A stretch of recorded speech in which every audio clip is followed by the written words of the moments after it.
Boa noite. Ao escrever a apresentação do convidado de hoje, lembrei de quando o FMI era um palavrão no Brasil. Emissários brasileiros que iam em segredo a Washington pedir dinheiro emprestado avisavam aos interlocutores na saída que iriam falar mal do FMI para manter as aparências. Com Olavo de Carvalho, dá-se praticamente o mesmo. Muitos que o elogiam quando procuram não assumem sequer que o conhecem depois. Muitos jornais que o têm hoje como pauta, por ter indicado 2 ministros ao presidente eleito Jair Bolsonaro, são os que o demitiram depois que o contrataram como colunista. E por quê? Sim, ele era um provocador, um polemista que insistia na existência de um foro de São Paulo que ambicionava dominar a América Latina. Havia também outro motivo. Redações e universidades pareciam impregnadas de uma única corrente de pensamento. Quando o conheci, nos anos 60, Olavo era comunista, membro do Partidão. Hoje seria o pai da nova direita brasileira. Ele foi astrólogo, agora filósofo. Foi muçulmano místico nos anos 80, depois católico. Está com 2 de seus livros entre os mais vendidos há várias semanas. São O Imbecil Coletivo e O Mínimo que Você Precisa Saber para Não Ser um Idiota. Quero esclarecer, antes de passar a palavra ao Olavo, que acordamos conversar sobre política externa. Mas esse acordo foi anterior às entrevistas sobre política nacional que ele concedeu ao Globo e ao Estadão. Acredito ser muito importante confrontar as ideias de Olavo de Carvalho, mas lamento que, em geral, a tendência, infelizmente, é a de desqualificá-lo. Então, Olavo, a você é atribuída a revelação de que só aceitaria um cargo no governo Bolsonaro, o de embaixador do Brasil em Washington. É mesmo, é verdade? O que aconteceu foi o seguinte, o Bolsonaro, em discursos, ele 2 vezes disse que ia me oferecer o Ministério da Educação ou da Cultura. Eu informei que não aceitaria nenhum. Certo? Então, eu tomei 2 decisões. Falei, bom, então, para não dizer que a minha má vontade é total, eu aceitaria, em hipótese, né, a de embaixador nos Estados Unidos. Por um motivo muito simples. A coisa que o Brasil mais precisa é dinheiro. E onde está o dinheiro? Está aqui. Eu falei, bom, então eu posso fazer alguma coisa útil para o Brasil. Eu vou lá e pego os 267 bilhões de dólares que o Trump disse que tem para investir no Brasil. Mas não quer dizer que eu queira ser embaixador, nunca quis, não quero mesmo, acho um horror essa perspectiva. Seria um sacrifício. Espero que, se fosse, espero que fosse temporário. E também aproveitei para indicar 2 ministros, já que eu não aceito nenhum cargo, deixa eu indicar alguém para eles. Olavo, você recomendou que o Brasil seja duro com a China. Mas claro, tem que negociar. Né? Você vê, aquele cretino do Mino Carta disse, olha, no ano passado nós tivemos um superávit de 20 bilhões, né, no comércio com a China. Eu falei, bom, mas nós tivemos superávit porque nós concedemos e dar 1 trilhão para os amiguinhos da China, Cuba, Angola, Venezuela, etc, etc. Então esse superávit é um déficit, na verdade. Né? Assim não vale, pois não é negociação que presta. Mas, Olavo, quando o Bolsonaro reclamou que a China queria comprar o Brasil e não no Brasil, a resposta chinesa foi dura também. Disse, você está mexendo com alguma coisa muito perigosa. Aí o Brasil deu a entender que estava recuando, não falou mais disso. Como aconteceu também com a mudança de embaixada de Jerusalém para Tel Aviv. Mas eu queria ficar com a China, porque a gente não é uma superpotência. E a gente tem muitos negócios com a China. Se a gente tiver um comportamento duro com a China, a gente vai depender totalmente dos Estados Unidos. Bom, muito bem. O que você acha melhor? Se nós estamos numa posição de dependência, é melhor depender dos Estados Unidos ou depender da China? Veja, a China é um país que tem uma prosperidade enorme em 5 cidades, o resto é uma miséria sem fim. Quer dizer, um país que não sustenta nem a si mesmo. Tudo que ele tem, ele gasta em armas. Ele está como o maior exército de terra do mundo. E, em segundo lugar, é obviamente um país imperialista que vai ver a situação do Tibete, ver se você prefere ser, sei lá, um vizinho dos Estados Unidos ou ser um vizinho da China. Então, essa ameaça da China, a ameaça é a seguinte: se eles vão retirar os negócios dele, claro, nós vamos ter um prejuízo temporário que depois será compensado pelo dinheiro americano. Mas não me parece que a ameaça dele seja desse tipo. Essa ameaça me parece francamente belicosa. Basta para mostrar quem é o sujeito com quem nós estamos lidando. Na verdade, o Brasil foi o país que deu à China o título de economia de mercado, né?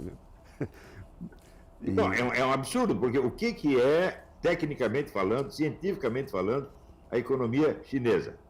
É a economia que você tem um Estado controlador aliado a grandes grupos econômicos.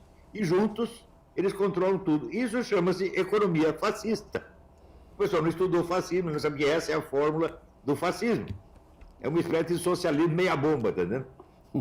Olavo, você ganhou o Green Card por mérito, né? Sim, é o que eles chamam de Genius Visa.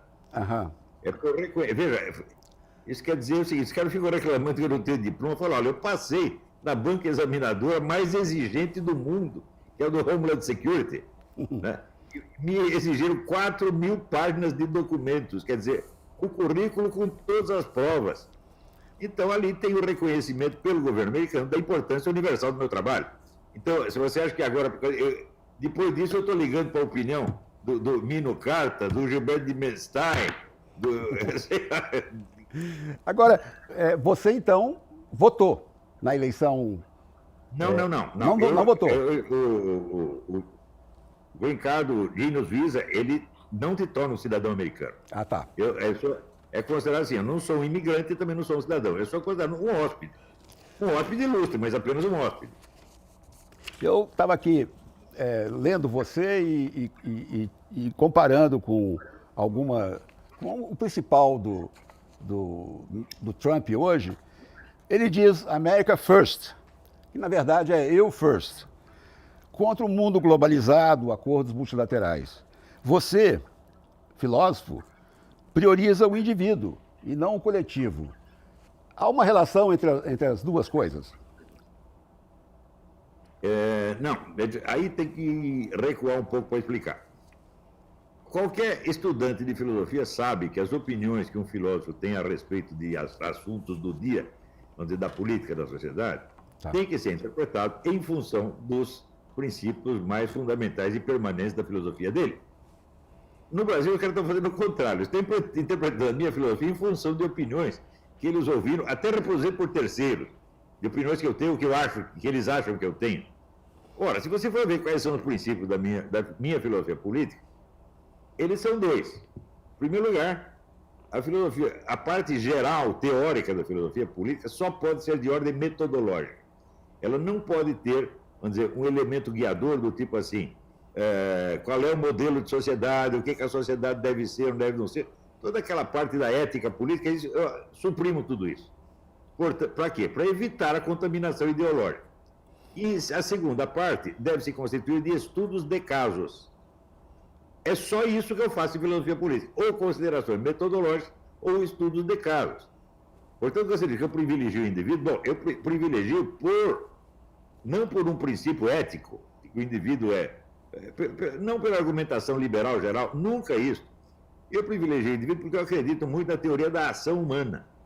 Quer dizer, tudo que existe, existe por ação de indivíduos e grupos. Eu não acredito que entidades abstratas como a classe, ou o Estado, ou a nação, sejam agentes. O que é agente o que age são pessoas. Então você tem que conhecer um por um. Então esse é o princípio do individualismo metodológico, por assim dizer. Prova de que isso funciona é que todas as previsões que eu fiz com base no meu método sempre deram certo, enquanto todos esses lindos especialistas sempre erraram. Agora a eleição do Bolsonaro é a mesma coisa. 20 anos atrás eu disse: o primeiro candidato que se apresentar com um programa conservador vencerá. Todo mundo achou que era loucura.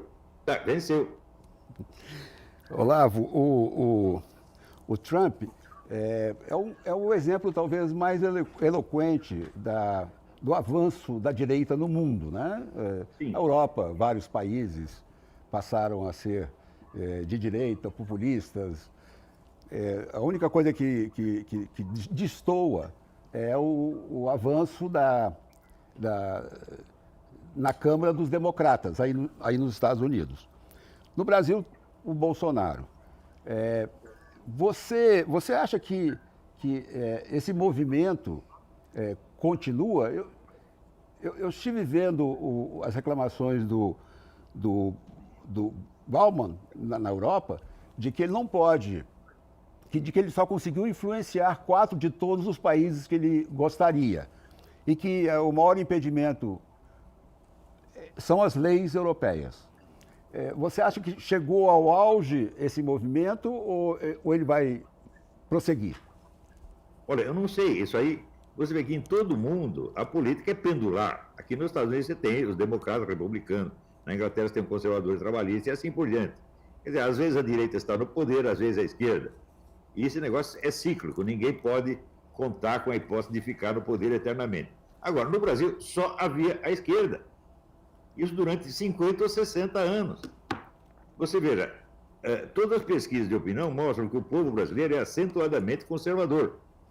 E, no entanto, num país de maioria conservadora, você não tinha um partido conservador, um jornal diário conservador, um canal de TV conservador, uma universidade conservadora, nada. Então, isso quer dizer, a maioria não tinha canais de expressão. A maioria estava excluída da política.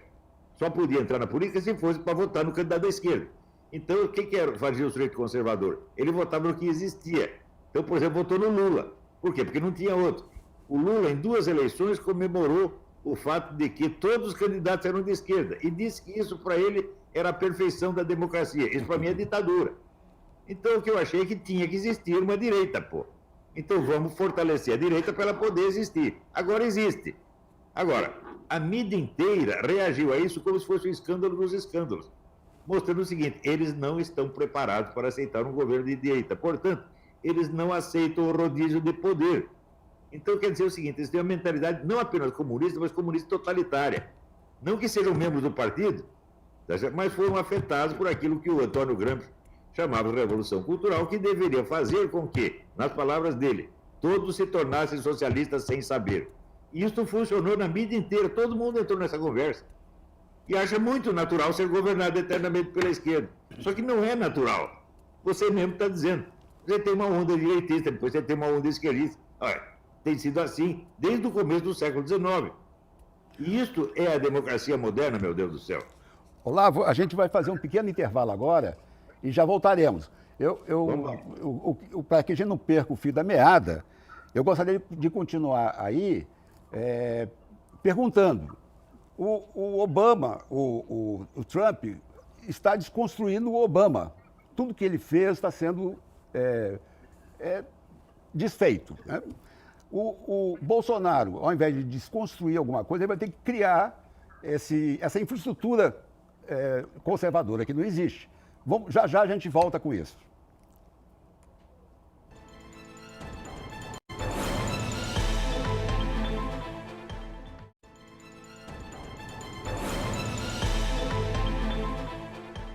Um Olhar sobre o Mundo está de volta. A gente conversa com o filósofo Olavo de Carvalho. Ficou no intervalo a pergunta: o Trump desconstrói e o Obama e o Bolsonaro tem que construir. É mesmo uma tarefa? Eu acho que você definiu a coisa exatamente, porque não há nenhuma estrutura de política conservadora no país. Ainda nem sequer o partido dele você pode dizer que é um partido conservador. Então não tem nada. A direita não tem nada. Então é começar do zero, realmente. Inclusive, criar uma linguagem. Eu acho que, em grande parte, eu criei uma linguagem para o pessoal da direita poder falar, poder sair do que se chama espiral do silêncio. Porque antes, até quem era direita tinha que usar o vocabulário da esquerda.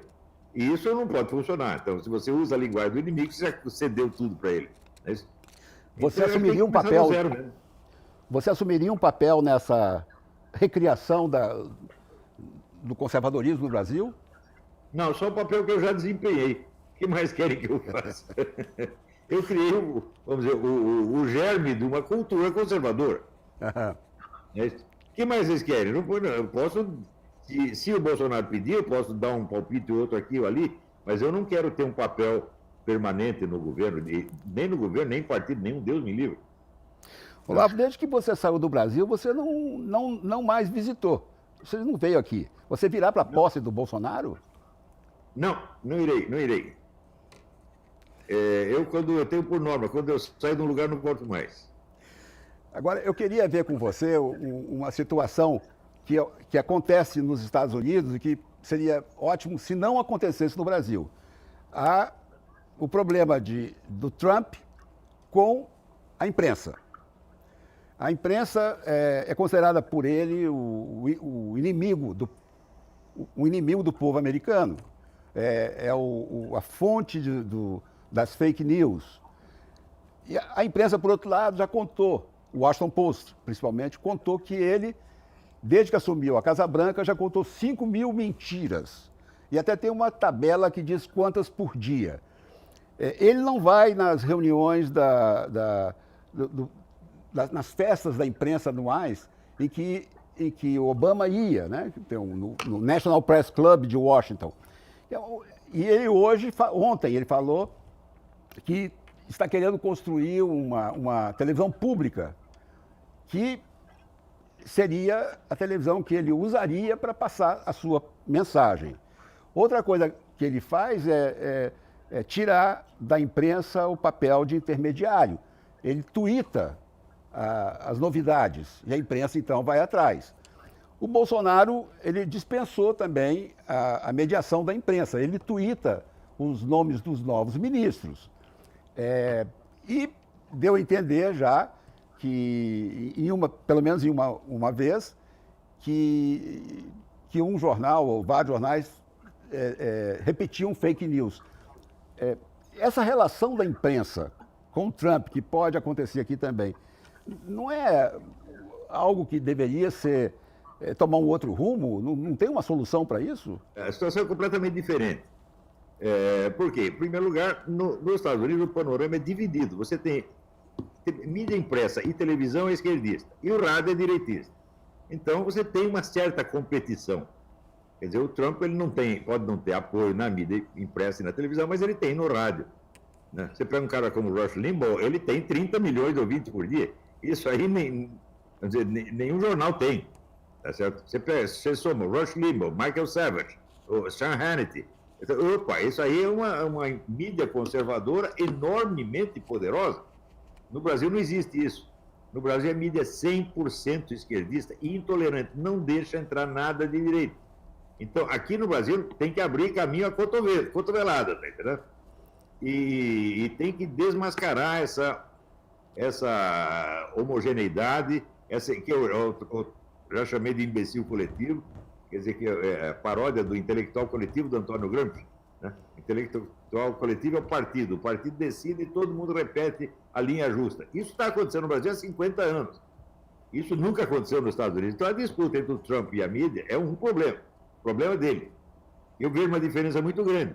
Ele não participa das reuniões com a mídia, o Obama participava. Agora, o Obama não participava das reuniões ministeriais, nem em situação de guerra. Ele ia jogar golfe com os amiguinhos dele. Ele saía com aqueles amiguinhos de 18, 20 anos, tudo garotão, bonitão, não se sabe o que eles faziam lá, ele ficava se divertindo enquanto os outros tinham que decidir. Então, essa é a diferença. O Trump governa, o Obama não. O Obama só aparecia. Né? Era ótimo de relações públicas e, aliás, a mídia inteira americana tomou partido do Obama desde o primeiro dia. O Obama é incrível. A política americana tem sutilezas que o pessoal brasileiro não imagina. Por exemplo, quando você lembra, na eleição de 2008, houve uma repórter chamada Debbie Schlussel, e ela publicou os documentos do Obama mostrando que eram falsos.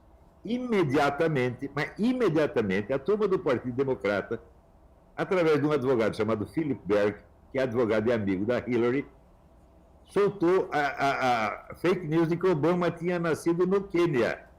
Enquanto isso, melou toda a discussão. Tá entendendo? Durante anos ficaram discutindo se nasceu no Quênia ou não nasceu no Quênia e esqueceram o problema dos documentos. Quando veio aquele xerife João Arpaio e o Mark Zuller, investigador, consultaram firmas técnicas nos Estados Unidos e na Europa, todos comprovaram que os documentos eram falsos mesmo, mas aí o pessoal já tinha esquecido o negócio dos documentos, só discutia o raio da história idiota do Quênia. Entendeu? E daí, no Brasil, todo mundo pensa, não, a direita acusou o Obama de ter nascido no Quênia. Não, isso foi fake news colocado pelo filho Perry, meu Deus do céu. Claro que na direita teve os idiotas que acreditaram e defenderam esse. Veja, é impossível saber se o negro nasceu no Quênia, nasceu no Raico Park. O que é certo é o seguinte, o documento era falso. E isso merecia um processo, por o que se chama no Brasil falsidade ideológica, ou fraude, sei lá. Né? Mas, porém, os caras ficaram anos discutindo o Quênia, meu Deus do céu. Quer dizer, foi uma coisa absolutamente alucinatória.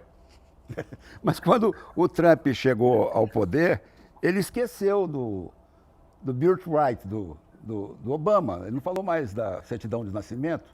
Pois é, isto é que, veja, eu achei o seguinte, o Trump, ao assumir o poder, se eu fosse ele, eu, a primeira coisa, ia tratar de quebrar as pernas dos inimigos para depois resolver os problemas nacionais. Não é isso? Ele fez o contrário, ele resolveu vários problemas nacionais e contra os inimigos ele não fez absolutamente nada. Então ele está se expondo a levar pancada sem precisar. Né? Então talvez ele tenha algum rabo preso que o impeça de cumprir as ameaças que ele fez. Nós nunca... Vamos saber, sabe quando, Rabino? Daqui 40 anos nós vamos saber o que aconteceu. Olá, você acha que o Trump corre algum perigo com essa discussão com o Miller, com o Russiagate, com o imposto de renda que ele não apresenta? Há várias reclamações acumulando contra ele.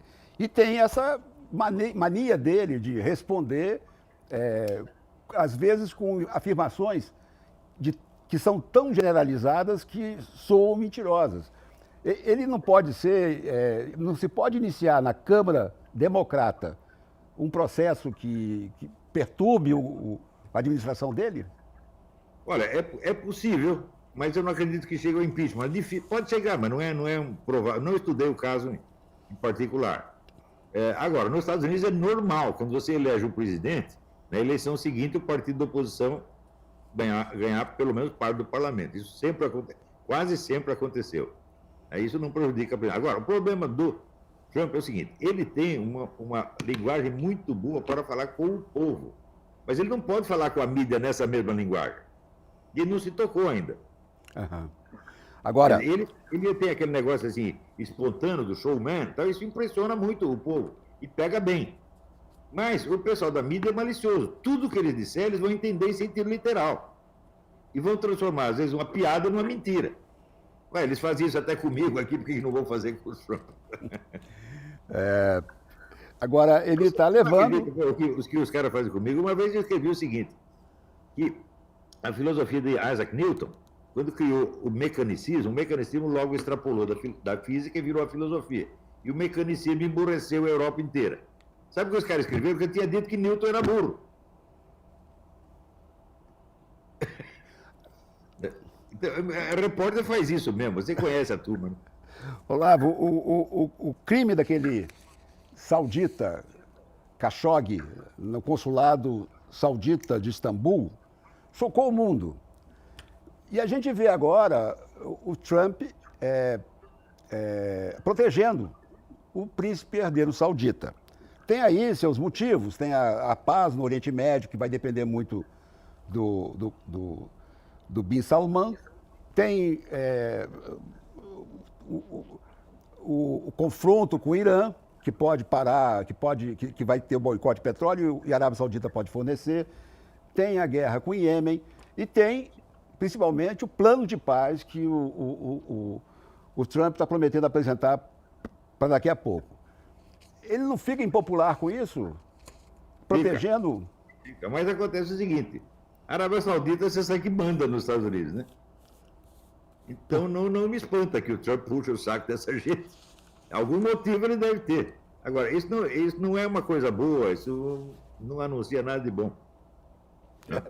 Agora, Olavo, me restam aqui então, é o seguinte, o Trump é um grande administrador, ele continua sendo um grande homem de negócios. né? Ele fez muito bem para a economia americana, muita coisa ele botou em ordem, mas eu não sei se em outras áreas, fora, né, do dinheiro, ele é tão bom assim. Olavo, resta 1 minuto e meio e eu deixo a você esse tempo para que você passe algum recado ou dê alguma conclusão, diga alguma coisa. Dou um recado para a mídia brasileira. Vocês deixem de ser caipira e acreditar que democracia é o governo eterno da esquerda. Democracia é rodízio de partidos no poder. Vocês têm que aprender isso, meu Deus do céu. Ninguém aqui, nem um conservador ou liberal, espera que a direita fique eternamente no poder. Não, um dia a esquerda volta. Só que é o seguinte, vocês não estão preparados para isso. Vocês falam de democracia, mas vocês não têm a menor ideia do que é. Por quê? Durante quase 50 anos, a maioria da população brasileira, conservador, ficou excluída da política, não tinha canais para fazer valer a sua opinião. E vocês achavam isso lindo. Vocês todos da mídia. Então, é o seguinte, vocês são comunistas fanáticos sem saber que são. Se um jornal convidá-lo para ser articulista hoje, você voltaria? Só por muito dinheiro e com garantias trabalhistas formais. Olavo, muito obrigado pelo espaço que nos concedeu, pelo tempo e boa noite. Boa noite aos nossos leitores. Um abração, também. é um enorme prazer rever você, que é um dos grandes jornalistas brasileiros, que foi uma honra trabalhar com você. Obrigado.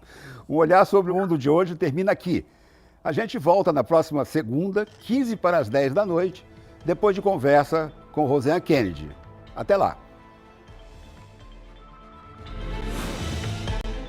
Um esclarecimento. Ao jornalista Minocarta, citado por Olavo de Carvalho, foi oferecido o direito de resposta.